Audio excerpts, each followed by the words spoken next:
We have the Pittsburgh Steelers taking on the Buffalo Bills. The Buffalo Bills are a 6.5-point favorite going into this game. Now, the Bills have had the Steelers number the last couple of times they have played. Now, my biggest concern for Pittsburgh heading into this game is going to be, how is this offensive line going to look? Because the Steelers lost pretty much the whole entire offensive line, okay? You got rid of Villanueva, you lost Pouncey, you also lost David DeCastro, so you have pretty much a whole entire group of offensive linemen who are going to be starting in this game for Pittsburgh. So how's this new offensive line going to look? How good is it going to be in run blocking, and how good is it going to be in pass protection? Another thing is going to be, not only do you have new faces on the offensive line for Pittsburgh, but you also have a new face when it comes to who's going to be calling the plays offensively. Last year was Randy Fichtner. This year is going to be offensive coordinator Matt Canada. Matt Canada, formerly last year, was the quarterbacks coach for Pittsburgh. He's taken over play calling duties this year. So how different is this Pittsburgh Steelers offense going to look? What does he like to do? Now, I've heard that Matt Canada's offense kind of resembles Sean McVay's offense to a degree. A lot of motion, a lot of guys moving around the formation, and I think that's really good because you have that deception. You also have the fact that Pittsburgh likes to use Chase Claypool on jet sweeps a lot, so you have a different look offensively. And one thing that Pittsburgh has been preaching all offseason when it comes to the offensive line has been physicality. Pittsburgh wants to bring back that physical offensive line play. And Pittsburgh wants to get back to that physical brand of football where they want to run the football 30, 40 times down your throat. That's kind of the Pittsburgh Steelers team that we remember of the past. Over the last couple of years, Pittsburgh has been a team that has been a little bit more finesse. They rather beat you throwing the football 30, 40 times than running the football 30, 40 times. And with Big Ben getting up there in age and showing signs of aggression, you can't throw the football that many times. And last year, Pittsburgh had a really hard time getting big plays downfield simply for the fact that they couldn't run the football, so you couldn't utilize play action. And on top of that, Pittsburgh didn't really call a lot of shots down the field. So the defenses pretty much were just playing up close. They were saying, hey, man, show us that you can throw the football downfield, and Pittsburgh was unable to do that. So for me, that run game is going to be really important for Pittsburgh in this game. But when you look at Buffalo, okay, how improved will their pass rush be? Because their pass rush wasn't bad last year, but it was average. If Buffalo is going to be the Super Bowl caliber football team that Bills fans are hoping they will be this year, they're going to have to be a lot better when it comes to getting consistent pressure on the quarterback. And they have a lot of young talent on this team when it comes to the pass rushing position. You have AJ Epinesa going in a year or two. You still have Ed Oliver. You have rookies Gregory Rousseau and Carlos Basham. Gregory Rousseau has looked really impressive coming off a really solid preseason outing when he has played in the preseason. So, I mean, you have a pretty young group and a pretty talented group of pass rushers, and I'm interested to see if they're going to be able to take advantage of a really questionable Pittsburgh Steelers offensive line. Now, both of these two teams didn't really have a lot of success running the football last year. Okay, the Buffalo Bills were 24th in the NFL in rushing yards per game. The Pittsburgh Steelers were dead last in rushing yards per game, averaging less than 100 rushing yards a game. Now, I think for Buffalo, okay, I definitely feel like the running game will improve this year. And I also feel like last year, like, they didn't really need to run the football because they were just so damn dominant throwing the football between Josh Allen and Stephon Diggs. There really wasn't no reason to run the football. But I really feel like if I had to choose a team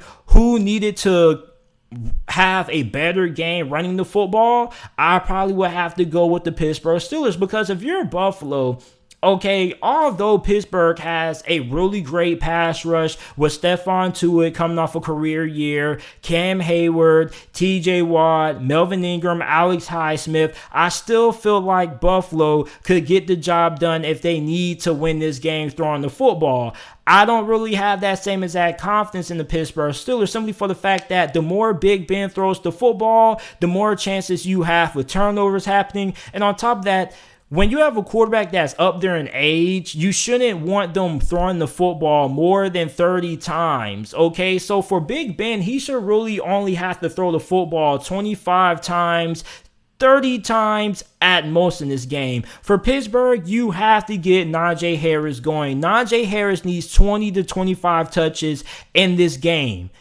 20 carries, minimum. 20 touches, minimum. Najee Harris is going to be a very big part if the Pittsburgh Steelers win this game. Not only in this game, but for the whole entire season. If Pittsburgh makes it to the playoffs, it's going to be because Najee Harris has a really outstanding rookie season. So for Pittsburgh, Najee Harris has to get going. He has to get touches. You have to get him involved. Now, if Buffalo can bottle up the run game and Pittsburgh has to win this game by throwing the football, I think Pittsburgh is going to be in a lot of trouble. And I'm not saying that Big Ben is just, not good enough to get the job done, but I'm just saying with the fact that the off the line has the concerns that they have, the questions that they have there, and on top of that, when you look at some of the older quarterbacks in the NFL, the guys like the Aaron Rodgers of the world, even when Drew Brees and Phillip Rivers were playing last year, their teams weren't asking them to consistently have to win the game throwing the football more than 35 times to 40 times. Both of those two teams, both the Colts and the Saints, were able to have legitimate running games,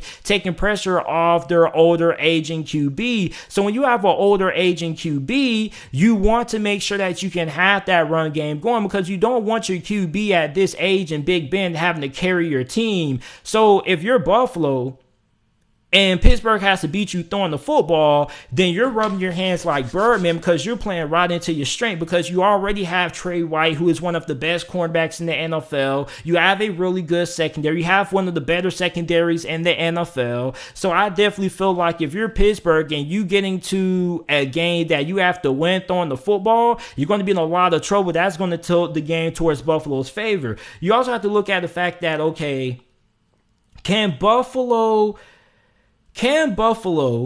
force Pittsburgh to beat them throwing the football downfield? Because I know that Big Ben still has enough arm strength to get the ball downfield enough, but I simply don't know if they're going to be able to be on the same page come week one, because, throwing the deep ball just is more, it's more than just being accurate, okay? There has to be timing. It's just a lot of things that goes into, okay, are you going to be able to get the big plays downfield? And I really feel like if Buffalo can force Pittsburgh to try to throw the football downfield, that's also going to play towards their favor. But for, Pittsburgh, I'm looking at Buffalo, and I'm looking at a Buffalo team that I really like the matchup that Pittsburgh has defensively compared to Buffalo's offensive line. I like the defensive line of Pittsburgh against the offensive line for Buffalo. But my thing is going to be, can you limit those big plays that Buffalo had last year between Josh Allen, Stephon Diggs, and everybody else? Because Buffalo had a really explosive offense. They were able to generate big plays at a snap of a finger.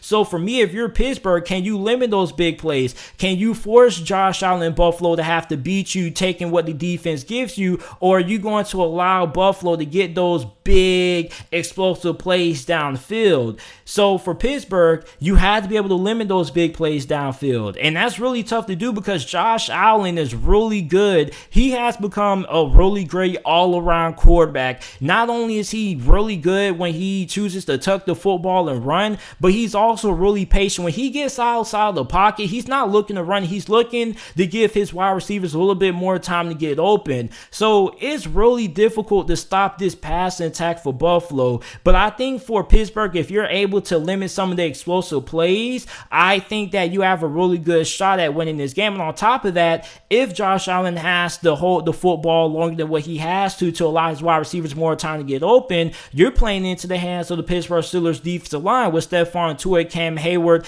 and TJ Watt. So I definitely feel like Pittsburgh has the personnel to kind of limit the big plays that Buffalo is going to have.